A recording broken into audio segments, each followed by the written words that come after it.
Sidang lanjutan kasus dugaan korupsi pengadaan laptop Chromebook dengan terdakwa mantan Mendikbudristek Nadiem Makarim kembali digelar di Pengadilan Tindak Pidana Korupsi Jakarta Pusat.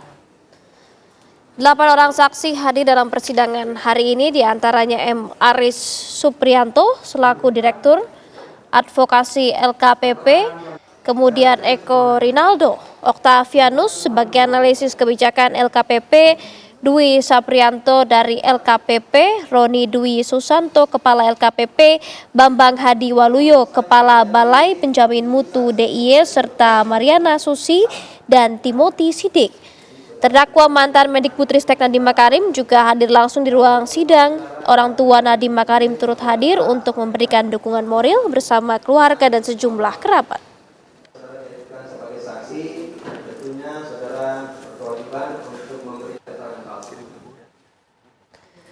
Sementara itu, proses persidangan kasus korupsi dan pemerasan sertifikasi K3 dengan terdakwa mantan Wakil Menteri Ketenagakerjaan Immanuel Ebenezer atau Noel kembali digelar di Pengadilan Tindak Pidana Korupsi Jakarta Pusat.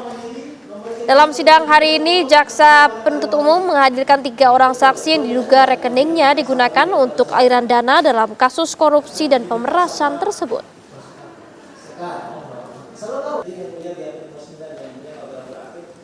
Kalau ada yang memakai uang tersebut, maka saya akan dihukum. Sudah ada rekan kami Sekar Wanda langsung dari Gedung Tipikor Jakarta Pusat. Sekar, bagaimana keterangan para saksi yang dihadirkan dalam sidang hari ini? Silakan Sekar. Ya, Fatimah dan juga pemirsa, terdapat 2 sidang perkara korupsi di Pengadilan Negeri Tipikor Jakarta Pusat yang berlangsung secara bersamaan saat ini. Di mana yang pertama ialah sidang lanjutan kasus dugaan korupsi pengadaan laptop Chromebook dengan terdakwa mantan Mendikbudristek yakni Nadiem Makarim. Selain itu juga saat ini digelar juga sidang kasus korupsi dan pemerasan sertifikasi K3 dengan terdakwa mantan Wakil Menteri Ketenagakerjaan Immanuel Ebenezer atau Noel. Kita akan membahas mulai dari sidang dari Nadiem Makarim, di mana sidang Nadiem Makarim ini dijadwalkan dimulai pada pukul 10 waktu Indonesia Barat, namun terjadi sedikit keterlambatan sehingga sampai saat ini sidang masih terus berlangsung, di mana agenda hari ini para jaksa penuntut umum ini kembali menghadirkan 8 orang saksi dari lingkungan lembaga kebijakan pengadaan barang jasa pemerintah atau LKPP.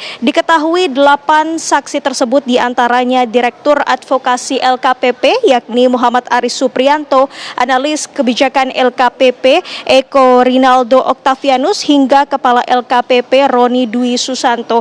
Para saksi ini dimintai keterangan mengenai proses konsolidasi pengadaan laptop Chromebook di Kementerian Pendidikan, Kebudayaan, Riset, dan Teknologi.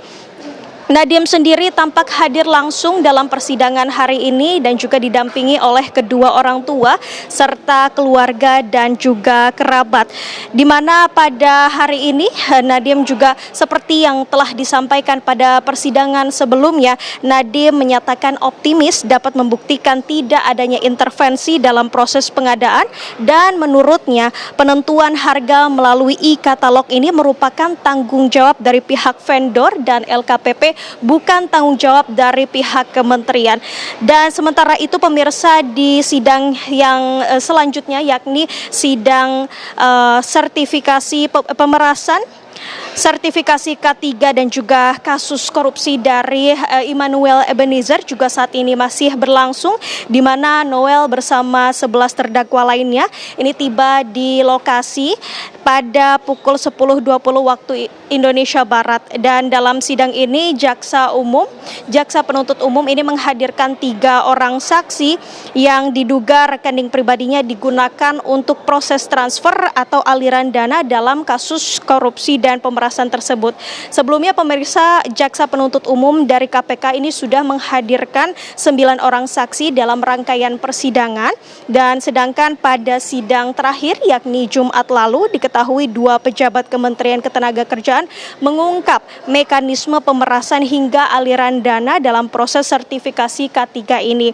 Dalam kasus ini Noel dan juga para terdakwa diduga memeras para pemohon sertifikat dan juga lisensi K3 3 dengan total uang hasil pemerasan mencapai 6,5 miliar rupiah. Dan hingga saat ini baik dari persidangan Nadiem Makarim maupun dari persidangan Immanuel Ebenezer masih terus berlangsung, dan kita akan mengupdate kepada Anda bagaimana proses persidangan dua sidang korupsi tersebut, Fatimah. Baik, terima kasih Sekar melaporkan langsung dari Pengadilan Tipikor Jakarta Pusat. Selamat kembali bertugas, Sekar.